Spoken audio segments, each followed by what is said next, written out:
స్వామీజీ శివుడి గురించి మాట్లాడుకున్నాం కదా! శివుడిని అంటే మిగతా అందరి దేవుళ్ళను గూడా మన ఆధారం కోసమే అయ్యుండొచ్చు. ఇంకే రకంగా అయినా అయ్యుండొచ్చు. రూపం లేకపోయినా ఒక అమ్మవారంటే ఈ రూపం, శివుడు అంటే ఈ రూపం. అట్లా అందరి దేవతలకు అన్ని రూపాలుగా ఒకటి మన మైండ్‌లో ఉండిపోయింది. కానీ శివుడిని మాత్రమే ప్రత్యేకించి లింగ రూపంలోనే మనం ఎక్కువగా పూజిస్తూ ఉంటాము. అందులో గూడా మళ్ళీ రకరకాల లింగాలు ముఖ్యంగా పార్థివ లింగానికి చాలా ప్రత్యేకత ఉంది అని చెప్తూ ఉంటారు. ఏంటి ఆ ప్రత్యేకత? పార్థివ లింగాన్ని మనం ఆరాధించడం వల్ల ఎటువంటి ఉపయోగాలుంటాయి? ఇవన్నీ వైజ్ఞానికమైన మూలాలతో, ఇవన్నీ సైంటిఫిక్ ఇన్‌స్ట్రుమెంట్స్‌తో కూడి ఉన్నటువంటి సెట్టింగ్స్ ఇవాళ ఈ ప్యాటర్న్ అంతా గూడా. అవన్నీ కూడా ఒక్కొక్క రకమైనటువంటి సందర్భానికి, ఒక్కొక్క రకమైనటువంటి ధర్మానికి, స్థితికి, అవస్థకు సంబంధించినటువంటి పూజనీయతలు. ఒక్కొక్క లింగాన్ని ప్రొవైడ్ చేసి మీరు ఈ పాదరస లింగానికి పూజ చేయండి అన్నప్పుడు ఆయన స్థితి ఎలా ఉన్నది, అప్పుల్లో ఉన్నాడా, రోగగ్రస్తుడై ఉన్నాడా, శాపంలో ఉన్నాడా, కర్మలో ఉన్నాడా, పాపంలో ఉన్నాడా, ఈ విధమైన లింగానికి నువ్వు పూజ చేసి ఆ లింగోదక అభిషేక జలమును ప్రోక్షణ చేసుకుంటే పాప ప్రక్షాళన జరుగునని అనేక లింగాలను ఋషులు దర్శించి ఇచ్చారు. లింగం ఒక కన్ను, ముక్కు, చెవి, చేతులు, అవయవాలు లేకుండా నిరాకార స్థితిలో ఎందుకు ఉంటుందంటే అమ్మ, ఈ బ్రహ్మాండం అంతా కూడా అదే స్థితి కాబట్టి, చివరికి ఈ బ్రహ్మాండం అంతా అదే స్థితిలో లయం అవుతుంది, నిరాకారంగానే మారబోతుంది కాబట్టి సత్యాన్ని చూపించేటటువంటి కోణం అది ఆ శివలింగ ఆకృతి. అందుకే మనకు చెప్తుంటారు కదా, సత్యం శివం సుందరం అని. అవునండి. చివరికి సర్వం అదే ఆకారం లేని స్థితిలోకి వెళ్ళిపోతుంది, నిరాకార స్థితిలోనే ఉండిపోతుంది. ఇవన్నీ మధ్యలో పోయేవి కాబట్టి సత్యాన్ని తెలుసుకొని పూజించు అనడానికి ఆ శివలింగ ఆకారం. అద్భుతం. జన్మ ఎత్తిన తర్వాత ఒక్కసారికి శివునికి నమస్కృతాంజలి చేస్తే ఆ జన్మ పరిపూర్ణమైనట్లే. చాలా ముక్తిదాయకం శివలింగ ఆరాధన, శివలింగ పూజ, శివుని యొక్క ఆరాధనలు.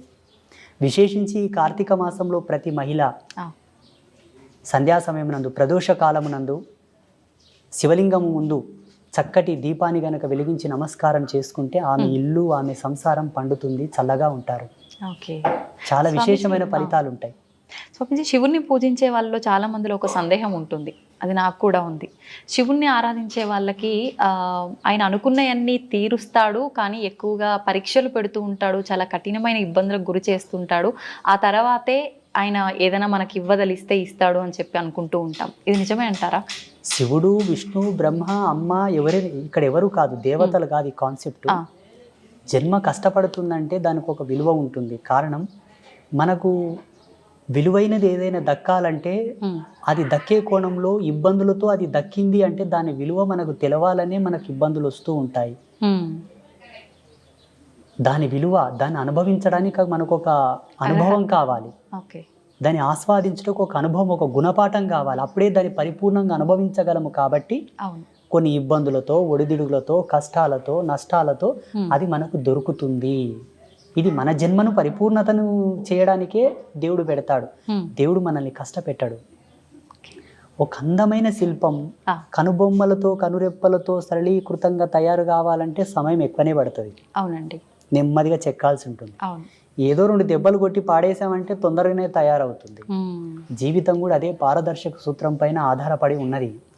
ఇక్కడ దేవుడు మనల్ని కష్టపెట్టాడు. మన విద్వత్తును, మన విఘ్నతను, మన యొక్క గొప్పతనాన్ని సమాజం నిలబెట్టుటకే మనకు ఆ సమయభావం. కొన్ని ఇబ్బందులు అయినా దాని కష్టమని ఎందుకు అనుకుంటారు చెప్పండి? భగవంతుడు పెట్టేదాన్ని భక్తిగా తీసుకోవాలి, కష్టంగా తీసుకోవద్దు.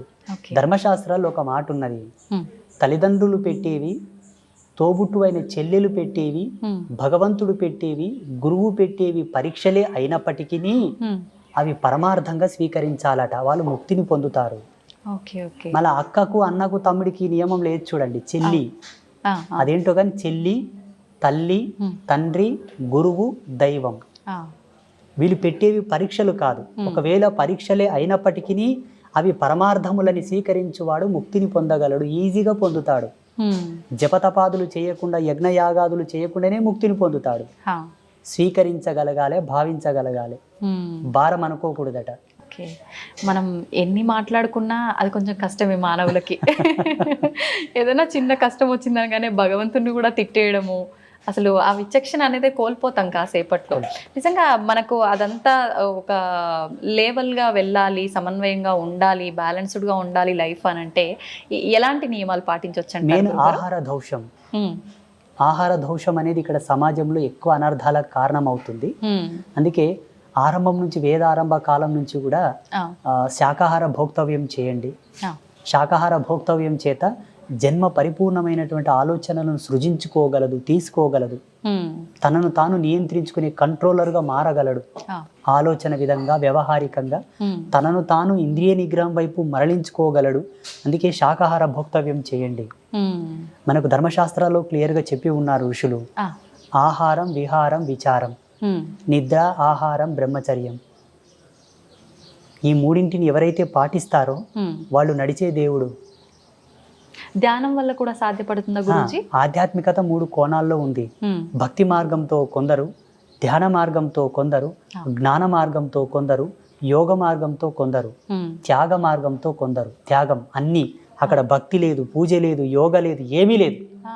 అవధూత తత్వంలో ఉండడం వల్ల కూడా ముక్తిని ఆస్వాదించవచ్చు, మోక్షాన్ని పొందవచ్చు. ఈ 5 మనకు ప్రధానం.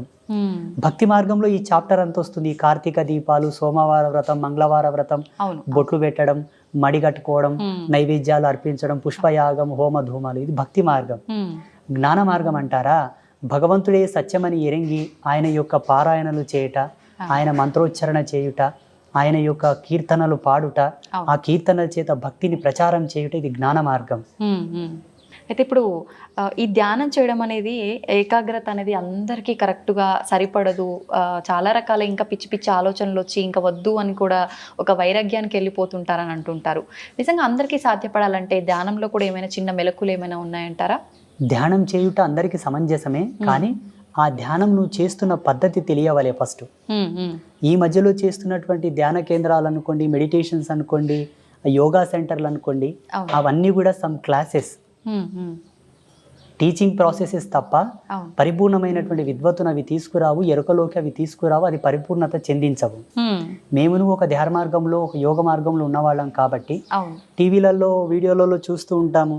అందరిని ఒక చోట కూర్చోబెట్టి ముక్కు మూసుకోమంటారు, ఏదో చేయమంటుంటారు, కానీ అనుభవానికి తక్కినదే అది లేదు. వాళ్ళ ఇష్టానుసారంగా వాళ్ళు చేస్తున్నారు. అది వారి అనుభవం ప్రకారం నలుగురికి చెప్తున్నారేమో. అక్కడ సత్యం అనేది లేదు అని నేను అనుకుంటున్నా. నాకైతే అర్థమైంది అది. మళ్ళీ వాళ్ళకి ఎలా అర్థమైందో నాకు తెలియదు.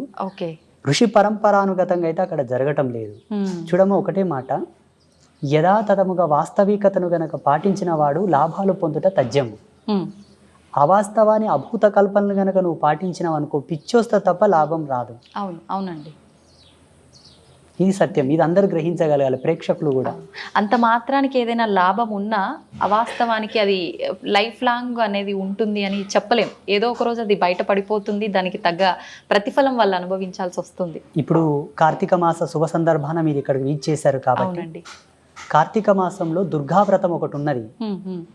చాలా మంది కార్తీక మాసం అంటే శివకేశవులకు అన్వయం చేసి ఉభయ తెలుగు రాష్ట్రాల్లో దీపాలు పెట్టడం, పూజలు చేయడం ఉన్నది. అవునండి.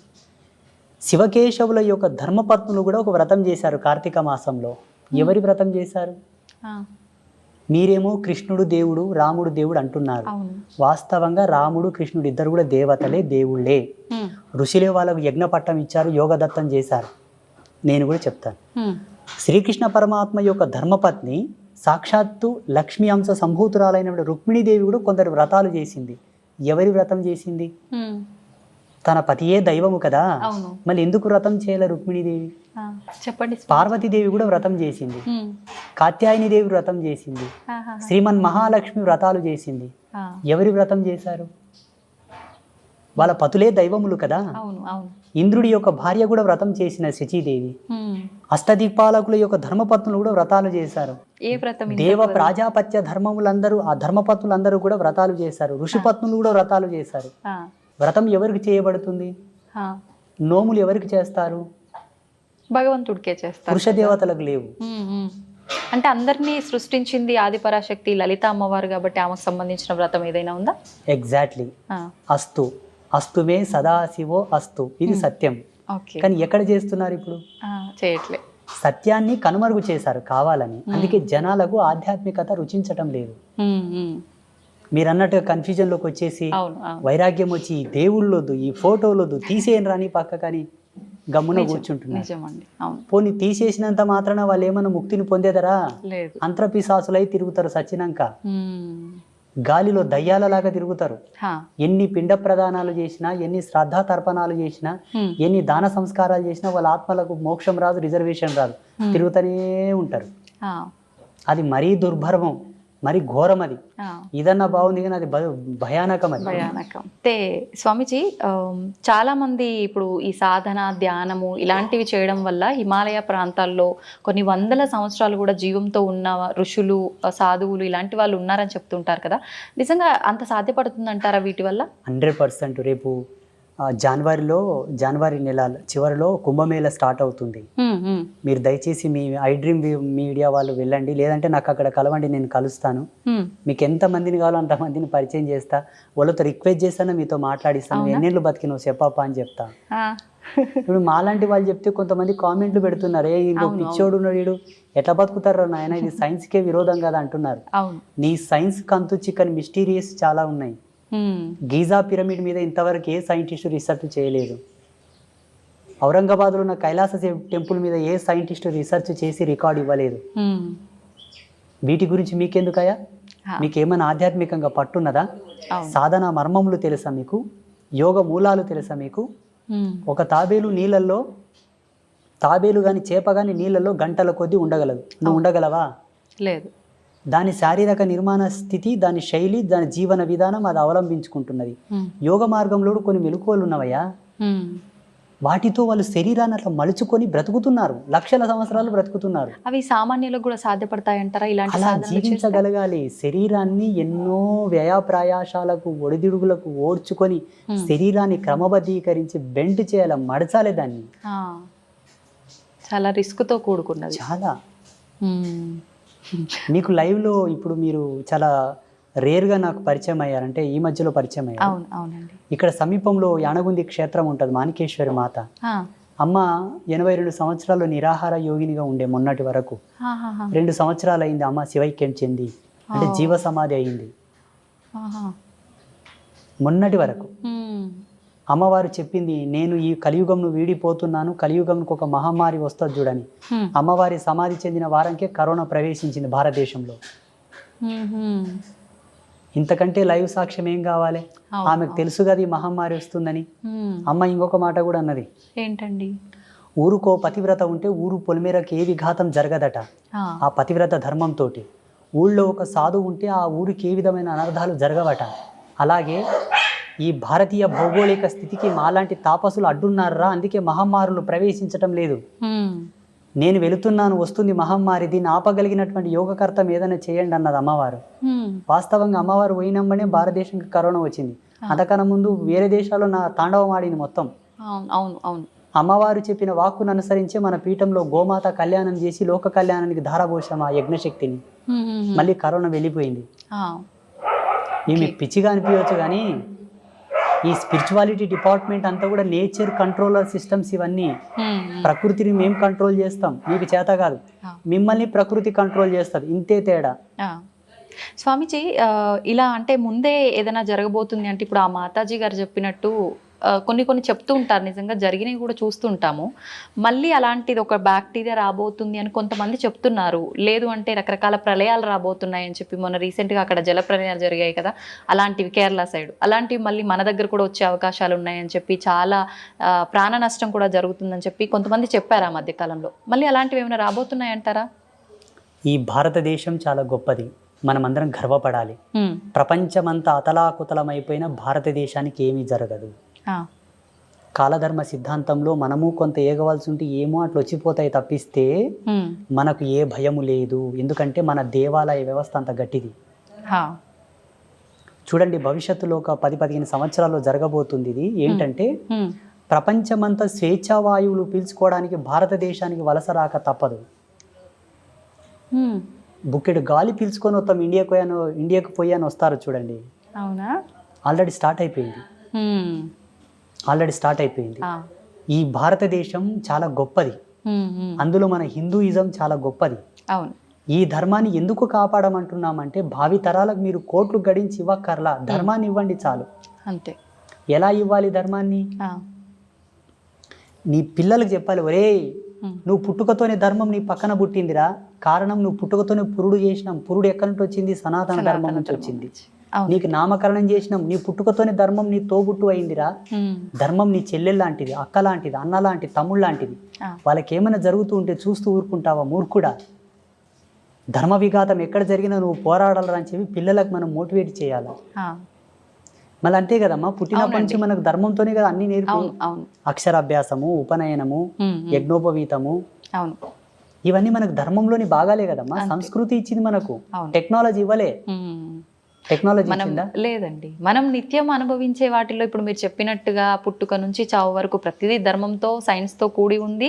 ప్లస్ మధ్య మధ్యలో మనకు పండగలు ఇలాంటి వాటి ద్వారా కూడా ఇంకా మన ధర్మం యొక్క గొప్పతనాన్ని కూడా చాలా, తెలియజేస్తూనే అందులో ఉంటారు ఎప్పటికప్పుడు. క్రమశిక్షణ, అవును. నిబద్ధత, ఉమ్, మహిళ యొక్క గౌరవ సూచకం, కుటుంబంలో ఒక మంచి సంఘీభావం, సమతుల్యత, ఐక్యమత్యం, ఉమ్, మంచి సోదరభావం నెలకొనడానికి కూడా మన సంస్కృతులు, మన పండుగలు పెట్టారు మన వాళ్ళు. అవును అవును. ఎప్పటికప్పుడు బూజు దులుపుకొని ఇల్లంతా తోరణాలు కట్టుకొని ప్రాణవాయువుని ప్రజ్వరిలింపజేసుకోవాలని చెప్పి పిండి వంటలు, హా, ఆరోగ్యంలో కూడా పలు మార్పులు రావచ్చు అని చెప్పేసి ఆహార పదార్థాలు భోక్తవ్యం చేయడం ద్వారా ఉమ్, జెనెటిక్ రిఫార్మింగ్ కూడా నెగిటివ్ కాకుండా పాజిటివ్ ఉండడానికి ఉమ్, ప్రతిదీ ప్రతిదీ ప్రతిదీ పరమార్థం, ప్రతిదీ అద్భుతం, ప్రతిదీ ఒక అమోఘం మన దాంట్లో. ఏది కూడా వేస్టేజ్ లేదు మన సనాతన ధర్మంలో. అవును అవును. మేధావులేమో ఇదంతా మూఢనమ్మకం అంటారు, పిచ్చి. ఉమ్, అవును, మూఢనమ్మకం, అసలు దేవుడే వాళ్ళ లేడు. పిచ్చి, వాళ్ళు ఇంకా ఎల్కేజీ స్టడీలో ఉన్నారు వాళ్ళు.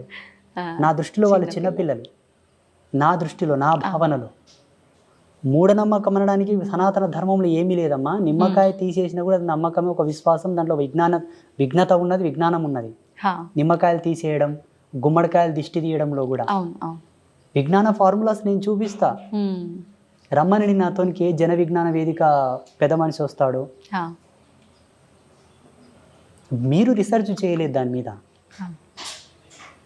ఇప్పుడు భగవంతుడు ఉన్నాడు అని అంటే ఖచ్చితంగా దుష్టశక్తులు కూడా ఉన్నాయని చెప్పి అంటుంటారు. ఉన్నట్టేనండి? లైవ్లో ఉన్నాయి, ఇప్పుడు మన పక్కలో కూడా ఉన్నాయి కొన్ని. అవునా? ఆ, మీకు కనిపిస్తాయా? మన కెమెరా పిక్సెల్ తక్కువ ఉంది, లేకపోతే రికార్డ్ అవుతుండే. ఉమ్, ఆ, ఓకే. ఒక టోనోమీటర్ తీసుకురావాల్సింది మీరు, దాని సౌండ్స్ మీరు వినేవాళ్ళు ఇప్పుడు. ఆ, ఆ, ఓకే. భయం వేస్తుందండి. ఏం భయపడాల్సిన అవసరం లేదు. సాధువుని చూస్తే యమభటులే బెదురుకుంటారు. ఉమ్, అవేం చేస్తాయి మనల్ని? ఆ, మీరు అడిగారు కాబట్టి ఉన్నాయి, ఎప్పటికెప్పుడు ఉంటూ ఉంటాయి, ఆహా, భయపడాల్సిన అవసరం లేదు. ఓకే. ఒక సువాసిని ఉమ్, సాంప్రదాయకమైనటువంటి కుంకుమను ధరిస్తే భూత ప్రేతములు ఆమెకు దండం పెట్టి పోతాయట. ఆహా, సాంప్రదాయకమైన కుంకుమ అంటే ఇప్పుడు బల్కంపేట ఎల్లమ్మ ఉన్నది, అవునండి. అమ్మ పాదాల కాడే కుంకుమ నెలకో 2 నెలలకు వెళ్ళి ఇంట్లో స్టోర్ చేసుకోవాలి. ఉమ్, ఉమ్, మీరు డ్యూటీకి వెళ్ళేటప్పుడు ఇంత నష్టం తగిలిసుకొని పోతే దిష్టి బారదు, ఉమ్, దిష్టి బారదు. ఇప్పుడు వాళ్ళే అనుకోండి, మీ మీద కొంత మీరు మంచిగా అందంగా తయారై వస్తే కొంత ఏదో జలసీగా ఫీల్ అయిపోతుంటారు అనుకోండి, ఆ దిష్టి మీకు వారదు. ఆ కుంకుమలో ఉన్న ఎనర్జీ దాన్ని అక్కడనే పంపిస్తుంది. ఉమ్, నా భక్తురాలు అక్కడనే పో అంటది సీదా. ఆ, మన బదులు అమ్మవారే ఫైట్ చేస్తారు. సాంప్రదాయకమైన తిలకధారణ అంటే ఇదే. ఉమ్, ఉమ్, కెమికల్తో కూడిన కుంకుమలు పెట్టుకుంటే రాదు. మళ్ళా ఆహా, భగవత్ ప్రసాదితమైనటువంటి, భగవత్ ప్రాధాంకితమైనటువంటిది ఏది ధరించినను మనకు ఈ దయ్యాలతోటి, దుష్టశక్తులతో ఎటువంటి భయం లేదు.